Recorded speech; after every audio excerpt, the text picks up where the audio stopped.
Hello बच्चे लोग। तो हाँ भाई, कैसे हो आप सब लोग?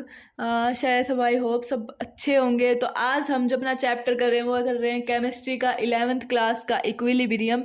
इसके अंदर हम आज पढ़ेंगे हमारा केमिकल इक्विलिब्रियम। कौन सा इक्विलिब्रियम? Chemical equilibrium. तो देखो, इक्विलिब्रियम पढ़ लेते हैं पहले कि इक्विलिब्रियम क्या होता है, उसके बाद पढ़ते हैं केमिकल इक्विलिब्रियम। आयोनिक मतलब पहले ही केमिकल पढ़ेंगे, ठीक है। इक्विलिब्रियम क्या होता है? जब सारे के सारे पैरामीटर रिएक्शन के क्या हो, चेंज ना हो टाइम के रिस्पेक्ट में। किसके रिस्पेक्ट में चेंज ना हो? टाइम के रिस्पेक्ट में। तो उसको हम क्या कहते हैं? इक्विलिब्रियम, ठीक है। जैसे कि एग्जांपल क्या है? टेम्परेचर, प्रेशर, कंसंट्रेशन और बाकी सब कुछ एटसेट्रा एटसेट्रा, ठीक है। एग्जाम्पल क्या है इसके? टेम्परेचर, वो चेंज नहीं होता टाइम के रिस्पेक्ट में। प्रेशर भी चेंज नहीं होता, कंसंट्रेशन भी। तो ये क्या होते हैं हमारे एग्जाम्पल? किसके होते हैं? इक्विलिब्रियम के। अगर इसकी डेफिनेशन की बात करें तो इसकी जो डेफिनेशन होती है वो होती है कि रेट ऑफ फॉरवर्ड, जो फॉरवर्ड रिएक्शन का रेट है वो इक्वल हो जाए बैकवर्ड रिएक्शन की। वो किसके इक्वल हो जाए? बैकवर्ड रिएक्शन की, ठीक है। और ये हमेशा क्या होता है? डायनामिक होता है नेचर। ये हमेशा क्या होता है? डायनामिक होता है, ठीक है। अब बात करते हैं टाइप्स ऑफ इक्विलिब्रियम। इक्विलिब्रियम की टाइप्स की। तो इक्विलिब्रियम जो होते हैं ना वो तीन टाइप के होते हैं। पहला जो होता है वो होता है फिजिकल इक्विलिब्रियम, सेकंड होता है वो होता है केमिकल इक्विलिब्रियम, और थर्ड कौन सा होता है हमारा? Ionic equilibrium. कौन सा होता है? Ionic equilibrium. तो देखो, फिजिकल में क्या है? आइस से क्या हो जाएगा? लिक्विड में चेंज, और लिक्विड से वापस आइस के अंदर। तो ये 0 डिग्री सेल्सियस के ऊपर, ठीक है। तो ये होता है हमारा फिजिकल इक्विलिब्रियम। केमिकल के अंदर केमिकल रिएक्शन होती है, जैसे ये N2+3H2 से क्या बना दिया? 2NH3। अब वापस से इसको ये वापस बना सकता है, तो ये क्या हो गया हमारा? Chemical equilibrium. अगला आता है आयनिक इक्विलिब्रियम। आयनिक इक्विलिब्रियम में क्या है? CH3COOH।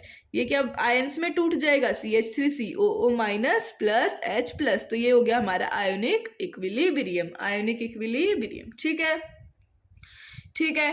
अगला आता है हमारा केमिकल इक्विलिब्रियम। केमिकल इक्विलिब्रियम में क्या है? कंसंट्रेशन और टाइम का ग्राफ है। तो एक कंसंट्रेशन ऐसे ऐसे, टाइम हमारा कांस्टेंट नहीं, कंसंट्रेशन हमारी कांस्टेंट रहेगी और टाइम चलता जाएगा, टाइम चेंज होता जाएगा, ठीक है।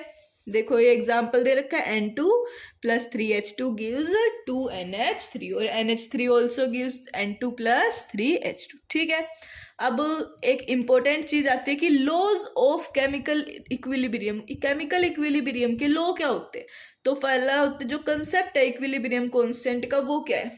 Concept of equilibrium constant. तो देखो 3A+4B ये क्या देता है हमें? 5Q+9D। 5Q+9D। तो केसी से हम केसी निकालेंगे। केसी के पी होते हैं। अब मैं बताती हूँ केसी क्या होता है। केसी होता है ये वाला प्रोडक्ट वाला क्यू लिख दिया, फिर डी लिख दिया, फिर क्यू के आगे कितना दे रखा है? कोफिशिएंट 5 है, तो 5 इसकी पावर में लगा दिया। डी का कोफिशिएंट कितना दे रखा है? 9 दे रखा है, तो 9 इसकी पावर में लगा दिया। डिवाइड बाय ए, एक ही कंसंट्रेशन है, एक ही कंसंट्रेशन अगर लगाएंगे तो ऊपर पावर में कितने आ गई? 3, और बी की कितनी आ गई? 4 आ गई। नीचे आ जाएंगे हमारे रिएक्टेंट्स। नीचे हमारे क्या आएंगे? रिएक्टेंट्स आएंगे, ठीक है। आ गया समझ में? चलो, अगर जो हमारी रिएक्शन है वो रिवर्स हुई तो के न्यू हमारा क्या आ जाएगा? 1/K old. हमारा जो के न्यू है वो हमारा क्या आ जाएगा? 1/K old. 1/K ओल्ड, ठीक है, ठीक है। अगर हम बात करें, अगर रिएक्शन को हम मल्टीप्लाई करते हैं, अगर हम किसी भी रिएक्शन को मल्टीप्लाई करते हैं तो जो हमारा के न्यू है वो आ जाएगा के ओल्ड की पावर n। के ओल्ड की पावर n, ठीक है। अगर सॉलिड और लिक्विड पे बात करें कि क्या होगा, तो कंसंट्रेशन हमारी होगी 1। तो हमारी कंसंट्रेशन कितनी आ जाएगी? 1 आ जाएगी, ठीक है। अगर बात करें इक्विलिब्रियम किसकी टर्म्स में? प्रेशर की टर्म्स में। Equilibrium constant in terms of pressure. Pressure की टर्म्स में इक्विलिब्रियम कांस्टेंट क्या होगा? तो N2+3H2 हमें क्या मिलेगा? 2NH3 plus gives 2NH3। अब हमें दे रखा है, देखो अगर हमें दे रखा है प्रेशर ऑफ N2 के ऊपर प्रेशर कितना? 2 atm। प्रेशर ऑन H2 के ऊपर कितना दे दिया? 1 atm। और प्रेशर ऑन NH3 पे कितना दे दिया? 4 atm। कितना दे दिया? 4 atm। तो Kp हमारा कितना आ जाएगा? NH3 की पावर 2 डिवाइड बाई H2 की पावर 3। देखो NH3 इधर प्रोडक्ट लिख दिया, उसके आगे कोफिशिएंट कितना है? 2, तो ऊपर पावर 2 आ गई।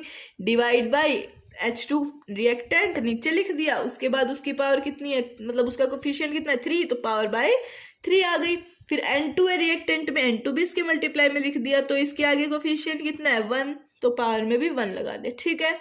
NH3 का हमें दे रखा है 4, तो 4 का स्क्वायर डिवाइड बाय H2 का दे रखा है 1, तो 1 का क्यूब, 2 का N2 का 2, 2 की पावर 1, तो 16/2 हमारा कितना आ गया 8। 16/2 हमारा कितना आ गया 8। तो Kp जो है हमारा वो कितना आ गया 8। Kp हमारा क्या आ गया 8 आ गया। Kp हमारा क्या आ गया 8 आ गया। ठीक है, आ गया समझ में। चलो अगला आता है रिलेशन बिटवीन केपी और केसी। केसी और केपी के बीच में रिलेशन क्या होता है, अभी पीछे पढ़ा ना कि केसी क्या होता है, और आगे अब हम पढ़ेंगे कि केपी क्या होता है। तो केपी और केसी के अंदर रिलेशन क्या होता है, KP is equal to KC into R T की power delta N G. R T की power delta N G. KP is equal to KC into delta KC R T की power delta N G. KP is equal to KC into R T की power delta N G. अगर N G हमारा 0 हुआ तो KP क्या होगा, केसी के equal होगा। अगर एन जी 0 है तो केपी केसी के इक्वल। अगर एन जी हमारा पॉजिटिव है तो KP is greater than KC. KP is greater than KC. ठीक है, अगर एन जी हमारा नेगेटिव है तो KP is less than KC. KP is less than KC. ठीक है, ये जो क्यूसी है ना, ये क्यूसी क्या होता है, अब हम बहुत जगह पढ़ते हैं कि क्यूसी कुछ होता है। क्यूसी क्या होता है, क्यूसी नहीं, क्यूसी जो होता है वो होता है हमारा रिएक्शन कोएफिशिएंट। क्यूसी होता है, क्यूसी होता है हमारा रिएक्शन कांस्टेंट। ये हमें हेल्प करता है रिएक्शन की डायरेक्शन जानने में। किस में हेल्प करता है, रिएक्शन की डायरेक्शन जानने में, किसी भी टाइम पे। अब दे रखा है क्यूसी इज इक्वल टू सी की पावर 5, मतलब कि देखो ये रिएक्शन है 2a + 3b से 5c, तो c की पावर कितनी आ गई 5 आ गई, क्योंकि ये प्रोडक्ट में और कोएफिशिएंट इसका 5 है, तो c की पावर 5, नीचे b का क्यूब, फिर a का स्क्वायर। ठीक है, अब केसी क्या है, इक्विलिब्रियम पर है। जो हमारा केसी है वो किसके ऊपर है, इक्विलिब्रियम पे है। तो क्यूसी क्या आ गया, लेस देन केसी, तो क्या हुआ हमारा फॉरवर्ड। अगर क्यूसी हमारा लेस देन केसी होगा तो कौन सी रिएक्शन है, फॉरवर्ड रिएक्शन। अगर क्यूसी हमारा ग्रेटर देन केसी होगा तो बैकवर्ड रिएक्शन। अगर क्यूसी हमारा ग्रेटर देन केसी है तो कौन सी रिएक्शन, बैकवर्ड रिएक्शन। अगर क्यूसी इक्वल टू केसी है तो इक्विलिब्रियम, तो हमारा क्या आ जाएगा वो इक्विलिब्रियम। ठीक है, आ गया समझ में। अब आता है relation between QC delta G और delta G naught. Delta G naught और क्यूसी के अंदर रिलेशन क्या होता है, तो देखो क्यूसी होता है वो होता है हमारा रिएक्शन कोएफिशिएंट क्यूसी होता है हमारा रिएक्शन कोएफिशिएंट। डेल्टा जी होता है Gibbs free energy. Delta G naught होता है स्टैंडर्ड गिब्स फ्री एनर्जी। और डेल्टा जी क्या होता है, delta G naught plus 2.303 RT log QC। Delta G is equal to delta G naught plus 2.303 RT log QC। Delta G is equal to delta G naught plus 2.303 RT log QC। ठीक है, अगर equilibrium पे बात करें तो QC जो है वो हमारा KC के इक्वल होगा और डेल्टा जी क्या हो जाएगा, 0 हो जाएगा। डेल्टा जी हमारा क्या हो जाएगा, 0 हो जाएगा। ठीक है, डेल्टा जी नोट क्या होगा फिर हमारा, अगर डेल्टा जी 0 हो गया तो आ जाएगा -2.303 RT log KC, -2.303 RT log KC। ठीक है, अगर केसी हमारा ग्रेटर देन 1 है तो डेल्टा जी नोट क्या होगा, नेगेटिव होगा। केसी अगर हमारा ग्रेटर देन 1 है तो डेल्टा जी नोट नेगेटिव होगा। तो ये क्या हो जाएगी, हमारी स्पॉन्टेनियस प्रोसेस हो जाएगी। ये हमारी क्या हो जाएगी, स्पॉन्टेनियस प्रोसेस। ठीक है, अगर केसी हमारा लेस देन 1 है तो डेल्टा जी नोट पॉजिटिव आ गया। केसी हमारा अगर लेस देन 1 है तो डेल्टा जी नोट क्या आ गया, पॉजिटिव, तो हमारा non spontaneous. Delta G positive होगा तो क्या होगा, नॉन स्पॉन्टेनियस। ठीक है, ठीक है, अगला आता है डिस्टर्बिंग इक्विलिब्रियम। डिस्टर्बिंग इक्विलिब्रियम क्या होता है, तो इसके अंदर क्या आता है, जो ली चार्टलियर प्रिंसिपल है। कौन सा प्रिंसिपल है, ली चार्टलियर जी ने एक प्रिंसिपल दिया था अपना, उसका नाम उसने यही रख दिया, ली चार्टलियर प्रिंसिपल। तो जो रिएक्शन है ये कहता है जो रिएक्शन है वो शिफ्ट करेगी ऐसे, मतलब इस वे में शिफ्ट करेगी कि वो रिड्यूस या फिर नलीफाई करे चेंजेस को, वो अपने चेंजेस को क्या करेगी, कम करेगी या फिर उसको नलीफाई मतलब बिल्कुल जीरो करने की कोशिश करेगी। तो उसको हम कहते हैं Le Chatelier's principle, Le Chatelier principle. ठीक है, अगला आता है effect of concentration. Effect of concentration क्या होता है, N2 प्लस 3H2 वो क्या देता है हमें 2NH3, N2 प्लस 3H2 वो देता है हमें 2NH3। ठीक है, अगर N2 हमारा ज्यादा हुआ तो रिएक्शन क्या होगी, फॉरवर्ड होगी, अगर N2 कम हुआ तो रिएक्शन बैकवर्ड। ये देखो, ये अगर ज्यादा होगा तो ये क्या कहेगा, भाई मैं तो आगे जाऊंगा, मैं तो आगे जाऊंगा क्योंकि मैं ज्यादा हूं, तो ये रिएक्शन फॉरवर्ड में जाएगी। H2 ज्यादा हो गया तो भी मैं ज्यादा हूं तो मैं भी आगे जाना चाहूंगा फॉरवर्ड में। अब NH3 ज्यादा हो गया तो अब ये कहेगा कि भाई मैं तो आगे हूँ, इससे आगे तो जा ही नहीं सकता, तो ये पीछे जाएगा, ये क्या होगी, रिएक्शन बैकवर्ड। ठीक है, N2 कम तो बैकवर्ड हो गया, अगर ये कम है तो ये तो पीछे जाएगा। H2 कम है तो ये भी पीछे, और NH3 कम है, ये कम है तो मैं तो आगे जाना चाहूंगा, भाई मैं क्यों पीछे जाऊं अगर मैं कम ही हूं तो। ठीक है, अगला आता है इफेक्ट ऑफ प्रेशर। प्रेशर का इफेक्ट क्या होता है, देखो PCl5 हमें देता है PCl3 plus Cl2, PCl3 plus Cl2। ठीक है, ये देता है। तो अब देखो P इंक्रीज करेगा, क्या होगा, जब हमारा प्रेशर जो है इंक्रीज करेगा तो कम नंबर ऑफ मोल्स की तरफ जाएगा। जो हमारा अगर प्रेशर इंक्रीज करेगा ना तब हमारा जो रिएक्शन है वो कम नंबर ऑफ मोल्स की तरफ जाएगी और वो क्या होगी, बैकवर्ड। वो क्या हो जाएगी, बैकवर्ड। अगर पी कम होगा, प्रेशर कम होगा तो ज्यादा नंबर ऑफ मोल्स की तरफ जाएगा तो क्या हो जाएगा, फॉरवर्ड। तो क्या हो जाएगा, फॉरवर्ड। ठीक है, अगली आती है हेबर्स प्रोसेस। अगली कौन सी प्रोसेस आती है, हेबर्स प्रोसेस। हेबर्स प्रोसेस के अंदर क्या है, जो N2 प्लस 3H2 वो क्या देता है 2NH3, N2 प्लस 3H2 क्या देता है 2NH3। ठीक है, अब इसके के अंदर क्या है, what to do for more ammonia. अगर ज्यादा अमोनिया के लिए हम क्या करेंगे, तो हम करेंगे रिएक्शन करेंगे किसके साथ, हाई प्रेशर के साथ। अगर हमें ज्यादा अमोनिया चाहिए होगा तो क्या करेंगे, रिएक्शन करेंगे किसके साथ, हाई प्रेशर के साथ। Do reaction with high pressure. अगर प्रेशर ज्यादा है तो क्या होगा, कम मोल्स होंगे, कम मोल्स होंगे। ठीक है, अगला आता है इफेक्ट ऑफ टेम्परेचर। टेम्परेचर का इफेक्ट क्या होता है, तो देखो इसके अंदर क्या होता है, एक एंडोथर्मिक होती है, एक एक्सोथर्मिक होती है रिएक्शन, एक एंडोथर्मिक और एक एक्सोथर्मिक। इसके अंदर एंडोथर्मिक में क्या होता है, जो डेल्टा एच होता है हमारा वो पॉजिटिव होता है, जो हमारा डेल्टा एच होता है वो क्या होता है, पॉजिटिव होता है ना। ठीक है, तो एक्सोथर्मिक में क्या होता है, डेल्टा एच नेगेटिव होता है। इसके अंदर अगर हमें हीट प्लस करेंगे, ऐड करेंगे हीट, मतलब कि एब्जॉर्ब करेंगे हीट को, तो क्या बनाएगा, प्रोडक्ट। और इसके अंदर क्या करेंगे, हीट को रिलीज करेंगे। इसमें अगर हीट को एब्जॉर्ब करेंगे तो टेम्परेचर ज्यादा, और ये रिएक्शन कैसी होगी, फॉरवर्ड रिएक्शन होगी। ये रिएक्शन कैसी होगी, फॉरवर्ड रिएक्शन। ठीक है, इसके अंदर हीट रिलीज करेंगे तो टेम्परेचर इसका भी ज्यादा, तो ये क्या हो जाएगी, हीट मतलब रिएक्शन बैकवर्ड। रिएक्शन कैसी होगी, बैकवर्ड होगी। ठीक है, ओके। तो अगला जो आता है वो आता है इफेक्ट ऑफ कैटलिस्ट। कैटलिस्ट का इफेक्ट क्या होता है, इफेक्ट ऑफ कैटलिस्ट होता है कि कोई भी इफेक्ट नहीं होता भाई, कैटलिस्ट कोई भी इफेक्ट नहीं करता। जब ये सिर्फ स्पीड इंक्रीज करता है ना, जब स्पीड इंक्रीज होगी तो आप सोचोगे कैटलिस्ट इफेक्ट करेगा, पर कैटलिस्ट कोई भी इफेक्ट नहीं करता जब स्पीड इंक्रीज होती है। जो इनर्ट गैस का इफेक्ट होता है वो भी कुछ नहीं होता, इनर्ट गैस भी कोई भी इफेक्ट शो नहीं करती है।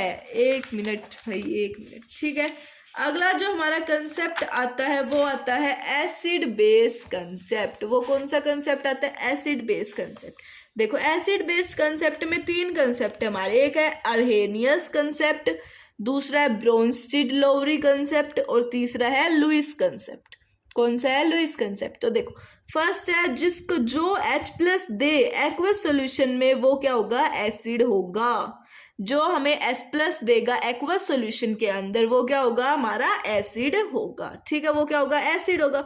और जो OH- दे, जो अर्हेनियस जी थे उन्होंने ये कहा था कि अगर जो कोई भी रिएक्शन, जैसे कोई भी कंपाउंड H+ दे देगा, जैसे HCl है, वो H+ दे देगा एक्वस सॉल्यूशन में तो वो क्या होगा, हमारा एसिड। तो HCl क्या होता है, स्ट्रॉन्ग एसिड होता है ना, हाँ तो ऐसे ही।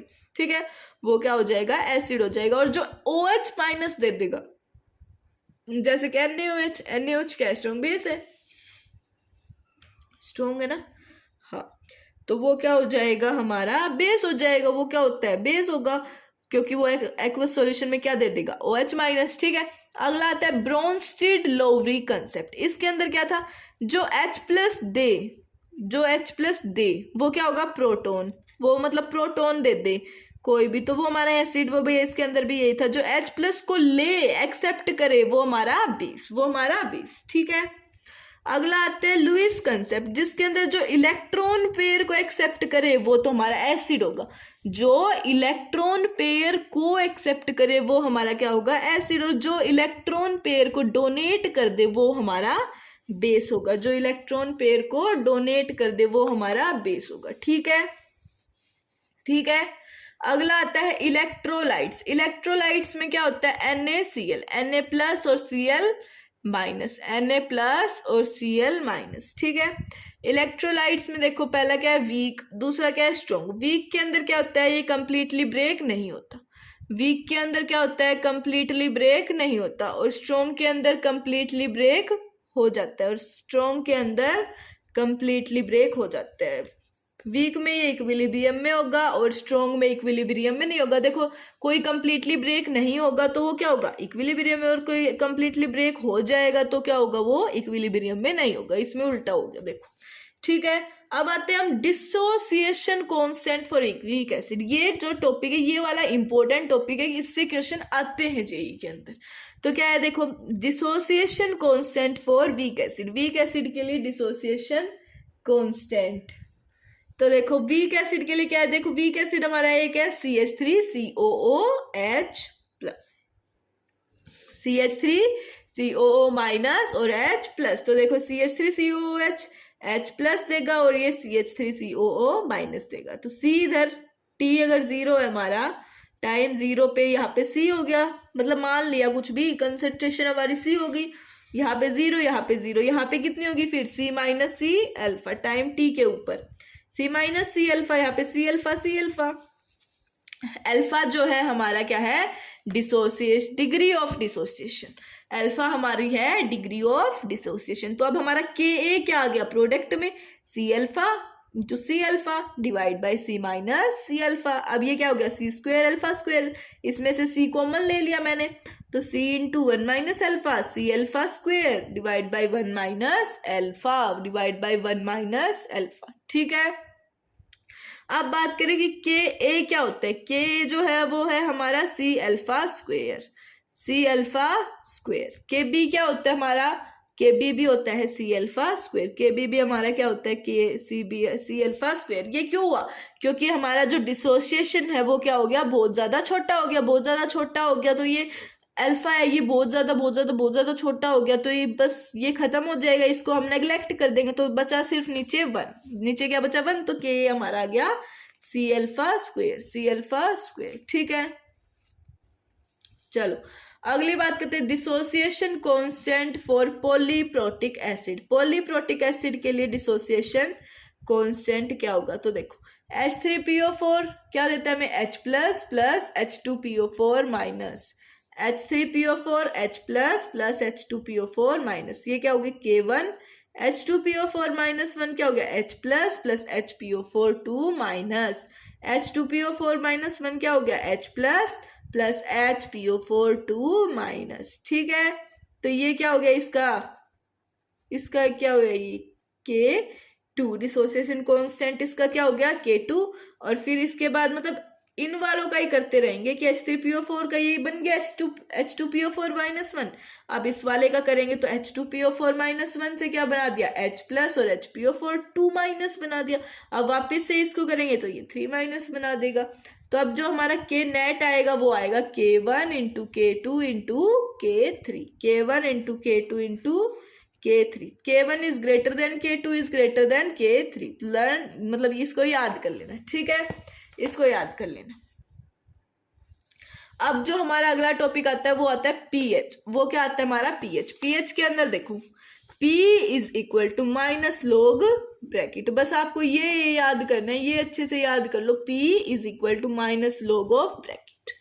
अब पीएच आ गया, अगर इधर पीएच है तो ये आ जाएगा माइनस लोग ब्रैकेट के अंदर एच प्लस ओ एच आ गया तो माइनस लोग ऑफ ओ एच, के ए आ गया तो माइनस लोग ऑफ के ए, पी के बी आ गया तो के बी, और के डब्ल्यू आ गया तो के डब्ल्यू, इधर ब्रैकेट लगा दो। ठीक है, अब ये दोनों का क्या है, एच प्लस और ओ एच माइनस का अगर हम ऐड कर दे पी एच और पी ओ एच तो कितना आ गया, 14 आ गया। तो हमारा कितना आ गया, 14 आ गया। अगर के और के बी को ऐड कर दे तो हमारा क्या आ जाएगा, के डब्ल्यू आ जाएगा। क्या आ जाएगा, के डब्ल्यू। ठीक है, ठीक है। अब अगला आता है हमारा कॉमन आयन इफेक्ट। ये जो इंपॉर्टेंट टॉपिक है, ये क्या है हमारा इंपॉर्टेंट टॉपिक है, कॉमन आयन इफेक्ट। इसके अंदर क्या होता है, देखो CH3COH है, ये क्या बनाएगा, CH3CO minus plus H plus, जो HCl है उसको वो क्या हो जाएगा, H प्लस और Cl माइनस। इन दोनों के अंदर कॉमन क्या है हमारा, H प्लस कॉमन है। क्या है, H प्लस कॉमन है। ठीक है, जब कोई भी रिएक्शन हमें व्हेन इन अ रिएक्शन, किसी भी रिएक्शन में वी कॉमन एन आयन, हम किसी भी आयन को कॉमन कर देते तो रिएक्शन क्या होगी,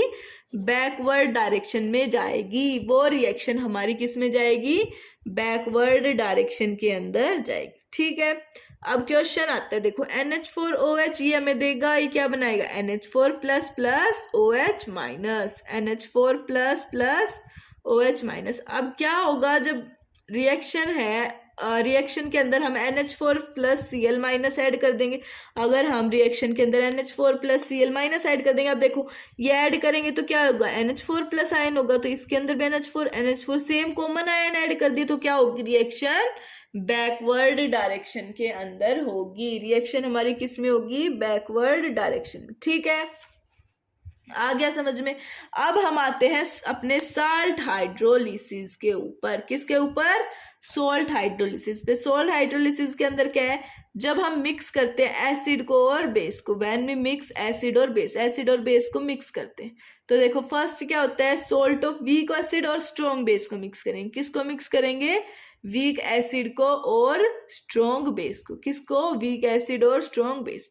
तो देखो वीक एसिड में क्या है, CH3COOH, क्या है वीक एसिड में, CH3COOH, और स्ट्रॉन्ग बेस में क्या है, NaOH। स्ट्रॉन्ग बेस में क्या है, NaOH। इसको अगर मिक्स कर देंगे तो क्या आ जाएगा, CH3CO माइनस Na प्लस। ये क्या बना दिया हमारे पास, एक सोल्ट, H2O रिलीज हो गया। H2 रिलीज हो गया तो H2 रिलीज हो गया तो ये किधर आ गया, कितना आ गया, CH3COOH प्लस OH माइनस। तो ये हमारा क्या होगा, एनायनिक। ये हमारा क्या होगा, एनायनिक होगा। ठीक है, अगर सॉल्यूशन बेसिक हो जाएगा, सॉल्यूशन क्या हो जाएगा, बेसिक। कैसे हो जाएगा, क्योंकि इसके अंदर क्या है, स्ट्रॉन्ग बेस है। स्ट्रॉन्ग बेस है, अगर कोई भी चीज जैसे कि पानी है, पानी के अंदर चीनी मिलाएंगे तो बनेगा, तो वो पानी मतलब नींबू पानी कुछ भी बनेगा, चीनी का पानी, मीठा पानी बनेगा ना। तो वो क्या हो गया हमारा, जो सबसे बड़ा कंपोनेंट क्या आया, सॉल्वेंट तो था, वो वाटर था। तो अब बड़ा क्या हुआ, वाटर हुआ। तो इसके अंदर जो स्ट्रॉन्ग है, स्ट्रॉन्ग क्या है, बेस है, और वीक क्या है, एसिड है। चीनी थोड़ी हुई उसके अंदर, हम यू थोड़ी कहेंगे चीनी है, यू ही कहेंगे ना, पानी है, उसका पानी है बस। तो ये सॉल्यूशन क्या हो जाएगा, बेसिक हो जाएगा। वो कैसा हो जाएगा, पानी। तो ये क्या हो गया, बेसिक, क्योंकि स्ट्रॉन्ग क्या है, बेस है। बेस क्या हमारा, स्ट्रॉन्ग, और स्ट्रॉन्ग मतलब बेसिक होगा तो ये क्या होगा, एल्कली। अगर ये क्या होगा हमारा, एल्कली। ठीक है, अगर हम ऐड कर दे स्ट्रॉन्ग एसिड को और वीक बेस को, किसको ऐड कर दे, स्ट्रॉन्ग एसिड को और वीक बेस को, तो इसके अंदर देखो strong acid HCl, weak base हमारा NH4OH, तो ये क्या बनाएगा, सोल्ट बनाएगा NH4Cl, NH4 plus Cl minus. ठीक है, तो H2O, फिर H2O से करेंगे तो H2O हमारा क्या हो जाएगा, NH4OH और H प्लस, NH4OH और H प्लस। अब H प्लस है तो ये क्या है हमारा, कैटायनिक है, और जो सॉल्यूशन होगा वो हमारा कैसा आ जाएगा, एसिडिक। कैसे आया एसिडिक, क्योंकि स्ट्रॉन्ग एसिड है और वीक बेस, स्ट्रॉन्ग एसिड है और वीक बेस। ठीक है, ठीक है। अगली बात आती है हमारी वीक एसिड और वीक बेस। स्ट्रॉन्ग बेस और वीक एसिड की बात हो गई, स्ट्रॉन्ग एसिड और वीक बेस की बात हो गई। अब बात आती है वीक एसिड और वीक बेस की।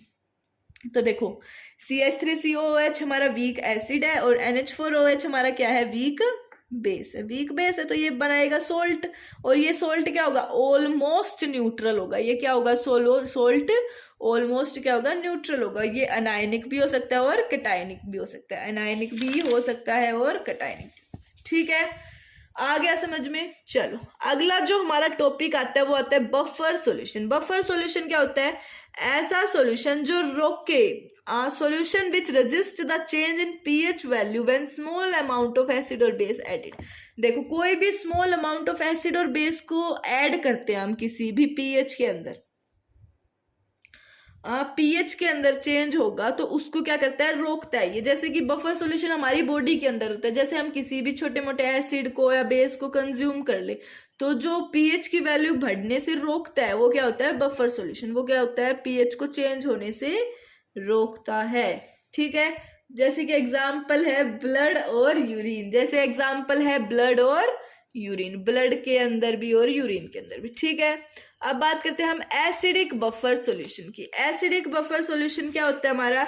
CH3COOH plus CH3COO minus Na plus.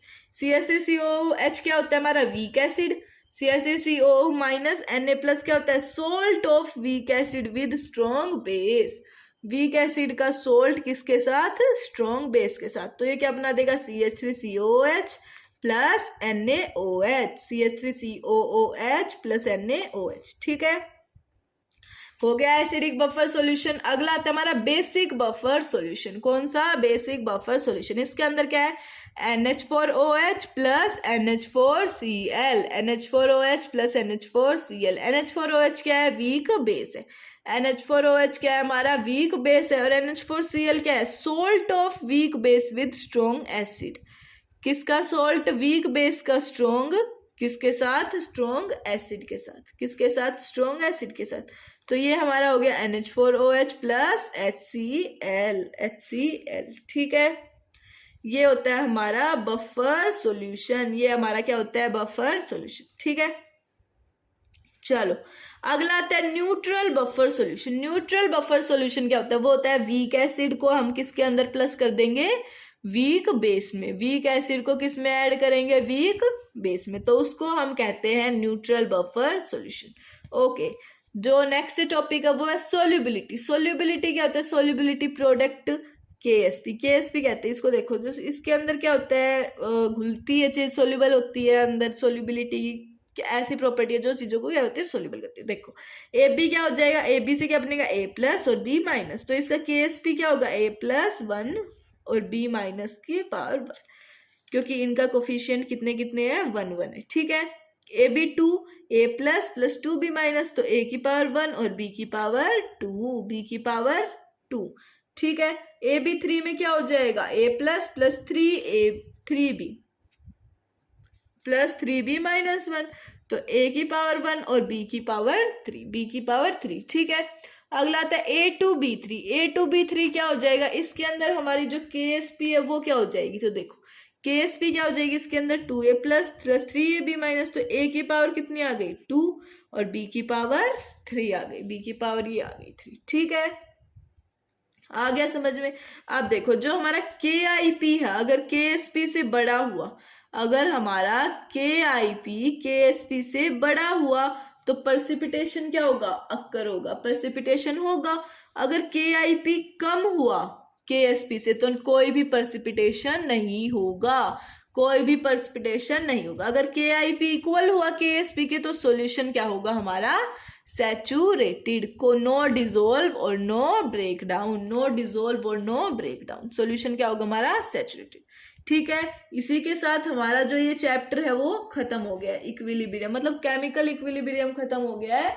Ionic equilibrium हम नेक्स्ट लेक्चर के अंदर करेंगे। ठीक है, और आपको जो इनके नोट्स है वो नीचे लिंक दी गई है, आप उधर से डिस्क्रिप्शन में जाके टेलीग्राम चैनल पे ज्वाइन कर लेना ग्रुप को, उधर आपको नोट्स भी मिल जाएंगे। और इसके क्वेश्चन की मैं अलग से सेपरेट वीडियो बनाऊंगी, पर अभी नहीं, बाद में, मतलब जाए सारे टॉपिक्स हो जाएंगे उसके बाद। ठीक है, और इसके क्वेश्चन आपको वहाँ पे मिल जाएंगे। तो थैंक यू। और इस वीडियो को मतलब अगला कौन सा चैप्टर करना है उसको कमेंट कर देना, और कैसा लगा ये भी कमेंट कर देना, और like share and subscribe. Thank you.